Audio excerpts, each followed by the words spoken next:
इस वीडियो में हम लोग क्लास 10th फिजिक्स के जितने भी फॉर्मूले हैं उन सभी फॉर्मूलों को पढ़ेंगे। तो चलिए स्टार्ट करते हैं। सबसे पहला जो फॉर्मूला है वो हमारा ये है कि प्रकाश के परावर्तन का जो दूसरा नियम है उसका जो फॉर्मूला होता है वो क्या होता है। आई जो होता है वो आपतन कोण होता है, आर जो होता है वो परावर्तन कोण होता है। तो इन दोनों में जो संबंध होता है वो क्या होता है, तो वो होता है कोण आई इज इक्वल टू कोण आर, यानी कि आपतन कोण बराबर क्या होते हैं, परावर्तन कोण। यही हमारा जो परावर्तन का दूसरा नियम है। फिर वही बात की जो दूसरा फॉर्मूला है वो गोली दर्पणों की वक्रता त्रिज्या और फोकस दूरी में जो संबंध होता है, रिलेशन होता है, वो क्या होता है, तो वो होता है F is equal to R by two, यानी कि वक्रता त्रिज्या की जो आधी होती है वही क्या होती है, फोकस दूरी हमारी कहलाती है। फिर जो तीसरा जो सूत्र है वो है हमारा दर्पण का सूत्र कहें, या फिर इसे ये भी कहते हैं कि एफ यू तथा वी में जो संबंध होता है वो क्या होता है, तो वो संबंध ऐसे भी लिखा जाता है 1/f is equal to 1/u plus 1/v। F आपको पता ही होगा फोकस दूरी है, वस्तु की दूरी, और v जो है वो प्रतिबिंब की दूरी है यहाँ पे। फिर वही बात करें जो चौथे नंबर का जो फॉर्मूला है रेखीय आवर्धन क्षमता। रेखीय आवर्धन क्षमता का जो सूत्र होता है वो क्या होता है, तो वो होता है m is equal to I upon O is equal to minus का v अपॉन यू। ठीक है, अब यहाँ पे क्या है, m रेखीय आवर्धन क्षमता है, i हमारा प्रतिबिंब की लंबाई, height of image, and o वस्तु की लंबाई यानी कि हाइट ऑफ ऑब्जेक्ट, v आपको पता है होगा प्रतिबिंब की दूरी, distance of image, and u क्या होगा, वस्तु की दूरी। फिर यहाँ पे जो फिफ्थ नंबर का जो हमारा सूत्र है वो है अपवर्तन का दूसरा नियम। ध्यान रखना, परावर्तन जो होता है वो अलग चीज़ है, अपवर्तन अलग चीज़ है। तो अपवर्तन का जो दूसरा नियम है वो हमारा क्या कहता है, नियतांक यानी कि कोई भी कांस्टेंट हो इज इक्वल टू होता है sine i upon sine are.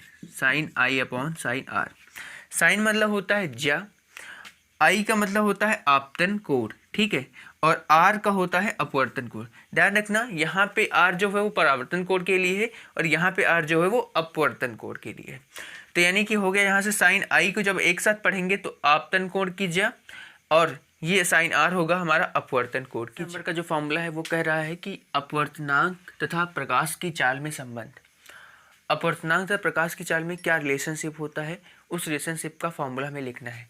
तो वो होता है n is equal to c upon v. वहाँ पे n क्या है, वो अपवर्तनांक है, c y में प्रकाश की चाल, इसका एक स्पेशल सिंबल होता है c, और v जो होता है किसी भी माध्यम में प्रकाश की चाल, चाहे कांच हो, जल हो, या फिर कोई भी अन्य माध्यम हो, तो उसमें हम v ऐसे, अगर कांच होता है तो वहाँ पे लिख लेते हैं vg, ठीक है। अगर कुछ और माध्यम होता है तो उसका जो भी सिंबल होगा वो उसी के साथ रिलेट करके लिख लिया जाता है। तो यहाँ से अपवर्तनांक तथा प्रकाश की चाल में जो संबंध आया n is equal to c upon v होता है। फिर नेक्स्ट हमारा जो फॉर्मूला पूछा गया, अपवर्तनांक तथा क्रांतिक कोण में क्या संबंध होता है। अपवर्तनांक का क्रांतिक कोण के साथ क्या संबंध होता है, तो वो होता है n is equal to 1 upon sine C. n is equal to 1 upon sine C होता है हमारा, ठीक है। n आपको पता ही होगा अपवर्तनांक है, साइन सी क्या होता है, हमारा क्रांतिक कोण होता है। फिर जो नेक्स्ट हमारा फॉर्मूला है, प्रिज्म के अपवर्तनांक का जो सूत्र होता है वो क्या होता है, तो वो सूत्र होता है n is equal to sine a plus delta m by 2 upon sine a by 2। अब यहाँ पे n आपको पता ही क्या है, अपवर्तनांक है, a जो है वो प्रिज्म का कोण है, और डेल्टा m क्या है, अल्पतम विचलन है, ठीक है। फिर नेक्स्ट जो हमारा फॉर्मूला पूछा गया है लेंस सूत्र तथा या फिर एफ यू तथा वी में संबंध। जैसे कि पिछले हमने पढ़ा था दर्पण सूत्र, एफ यू तथा वी में संबंध वो, लेकिन इन दोनों में बस थोड़ा सा डिफरेंस है, वो भी साइन का डिफरेंस होता है।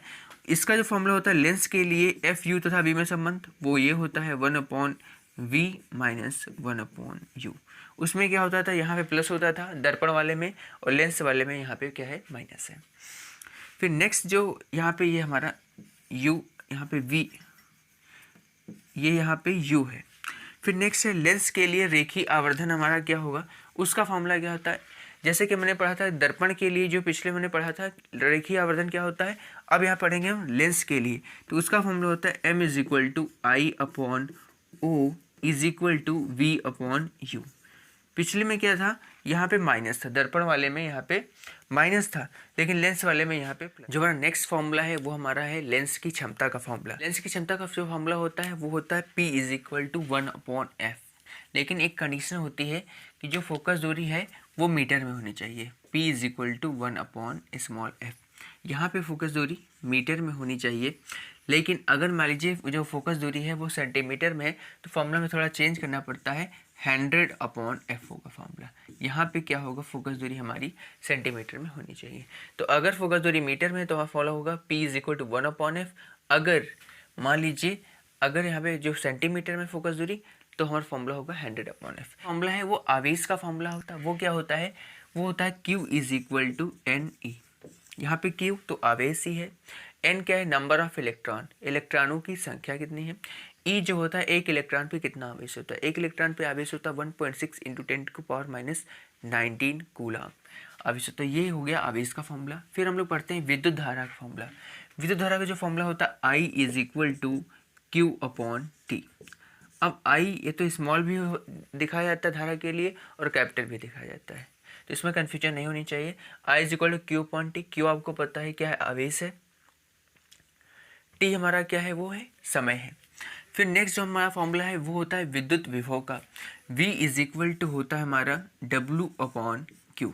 W/Q, V आपको पता है विद्युत विभव, W क्या है, कार्य, W क्या है, वर्क यानी कार्य है, Q हमारा आवेश से पहले पढ़ चुके हैं। फिर नेक्स्ट हमारा जो फॉर्मूला है विद्युत विभवांतर का फॉर्मूला। विद्युत विभवांतर का फॉर्मूला होता है delta V is equal to, same formula होता है, delta V is equal to W/Q। तो यहाँ पे भी W हमारा कार्य है और Q हमारा आवेश है।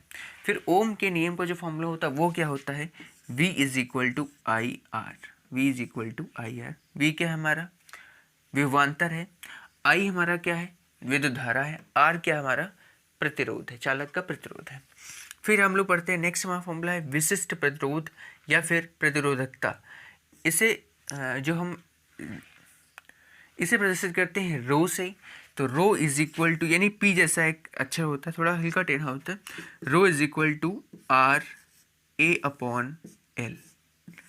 यहाँ पे R प्रतिरोध है, A क्या है, तार के अनुप्रस्थ काट का क्षेत्र, स्मॉल l है वो क्या है, तार की। हमारा जो नेक्स्ट फॉर्मूला है वो है प्रतिरोधों का जो श्रेणी क्रम के संयोजन का फॉर्मूला होता है वो क्या होता है, वो होता है जैसे कि मान लीजिए 3 प्रतिरोध हो या 3 से अधिक हो, 4 प्रतिरोध, जितने भी प्रतिरोध हो उनको हम सिर्फ डायरेक्टली ऐड कर सकते हैं। ये एक रिजल्टेंट प्रतिरोध होता है। बाकी जितने भी प्रतिरोध होते हैं उन सबको क्या करेंगे, हम प्लस कर लेंगे सीधे से, R1 + R2 + R3 + R4, यानी जितने हों प्रतिरोध अगर वो श्रेणी क्रम में लगे हैं तो उनको हम सीधे सीधे ऐड कर लेंगे, चाहे जितने भी प्रतिरोध हो। अगर वहीं भी पूछा है कि प्रतिरोधों के समांतर क्रम का फॉर्मूला क्या होता है, अगर उन प्रतिरोध समांतर क्रम में लगे हों और हमें एक उनका रिजल्टेंट प्रतिरोध निकालना है तो उसका फॉर्मूला हमारा क्या होगा, तो उसका फॉर्मूला होता है 1/R is equal to 1/R1 + 1/R2 + 1/R3 + 1/R4 + 1/R5, यानी जितने चाहें हम उतने प्रतिरोध ऐसे ऐसे क्या करते हैं, ऐड कर। नेक्स्ट फॉर्मूला है वो हमारा है विद्युत ऊर्जा का फॉर्मूला। विद्युत ऊर्जा को हम कैपिटल W से डिनोट करते हैं। उसका जो फॉर्मूला होता है W = V/Q। क्या होता है, V/Q। इसके कई सारे फॉर्मूले हम बना सकते हैं एक दूसरे के फॉर्मूले यहाँ पे रख कर। Q इज इक्वल टू होता है VIT। क्या होता है, Q इज इक्वल टू होता है IT। अब हम अगर यहाँ पे IT रखेंगे तो फॉर्मूला क्या हो जाएगा, Q is equal to VIT। अच्छा नेक्स्ट है, हमने ये भी पढ़ा है कि ओम का नियम का जो फॉर्मूला होता है V is equal to IR होता है। अगर मैं यहाँ पे V is equal to IR रख देता हूँ तो हमारा फॉर्मूला क्या बनेगा, V की जगह पे IR हो जाएगा और I और I का मल्टीप्लाई होगा तो I² RT, यहाँ से हमारा आंसर आ जाएगा। अगर हम यहाँ से सोचें I इज इक्वल टू यहाँ पे रख दिया जाए V/R, यहाँ पे हम रख दें I is equal to V/R, इसको हम VIT में रख दें I की जगह पे, तो फॉर्मूला हमारा क्या निकल के आएगा, V का मल्टीप्लाई हो जाएगा V² R × T। तो यहाँ से हमने विद्युत ऊर्जा के कई सारे फॉर्मूले हमने पता कर लिए। फिर नेक्स्ट जो हमारा फॉर्मूला है वो पूछता है विद्युत शक्ति या फिर कहें विद्युत सामर्थ्य, यानी कि पावर ऑफ इलेक्ट्रिसिटी। फिर इसका जो फॉर्मूला होता है P is equal to W/T। P is equal to W/T। जैसा कि हमने पढ़ा है कि W = Q × V भी होता है, तो ये भी फॉर्मूला यहाँ से निकाल सकते हैं, Q into V upon T. फिर नेक्स्ट फॉर्मूला ये भी निकाल सकते हैं कि W बराबर वी आई टी भी होता है, तो V I T upon T, और टी कैंसिल हो गया, तो P बराबर आ गया हमारा वी आई। ठीक है, और एक ये भी हो गया क्यू वी अपॉन टी। तो इस तरह हम कई सारे फॉर्मूले एक दूसरे के फॉर्मूला पे पुट करके कई सारे फॉर्मूले एक दूसरे के फॉर्मेट में हम निकाल सकते हैं। इससे क्या होगा, अगर हमें ये चीज़ आती होगी, कई सारे फॉर्मूले आते होंगे, तो जब न्यूमेरिकल सॉल्व करने में वो बहुत ही आसानी। नेक्स्ट जो हमारा सूत्र है वो यूनिटों की संख्या निकालने के लिए सूत्र होता है वाट इंटू घंटा इंटू दिन अपॉन 1000, यानी कि 1000। कितने वाट बिजली खर्च हुई, कितने घंटा खर्च हुए और कितने दिन तक खर्च हुई, वो यहाँ पे रखेंगे और 1000 से हम डिवाइड कर देंगे, तो हमें यूनिट निकल आएंगे कि कितने यूनिट बिजली हमारी खर्च हुई। फिर नेक्स्ट हमारा जो सूत्र है वो चुंबकीय फ्लक्स का। चुंबकीय फ्लक्स निकालने का जो फॉर्मूला होता है वो होता है, चुंबकीय फ्लक्स को फाई से डिनोट करते हैं। Phi is equal to B A cos theta, B A cos theta. Phi चुंबकीय फ्लक्स है, बी चुंबकीय क्षेत्र है, मैग्नेटिक फील्ड है, ए क्या है हमारा वही अनुप्रस्थ काट का क्षेत्रफल है। फिर यहाँ पे थीटा कॉस थीटा क्या है, पृष्ठ, उस पृष्ठ और चुंबकीय क्षेत्र के बीच बना जो कोण होता है वही हमारा कॉस थीटा कहलाता है। फिर नेक्स्ट जो हमारा फॉर्मूला है वो चुंबकीय फ्लक्स में परिवर्तन तथा प्रेरित विद्युत वाहक बल में क्या संबंध होता है E is equal to minus delta phi upon delta T. Delta phi मतलब होता है चुंबकीय फ्लक्स में परिवर्तन, और डेल्टा टी मतलब कि समय अंतराल, यानी कि समय में चेंजेस। ठीक है, और E यहाँ पे क्या है, प्रेरित विद्युत वाहक बल। ठीक है, नेक्स्ट हमारा जो क्वेश्चन है वो 25 नंबर का, वो है लॉरेंज बल का सूत्र क्या होता है। तो लॉरेंज बल का सूत्र होता है F is equal to Q V B sine theta.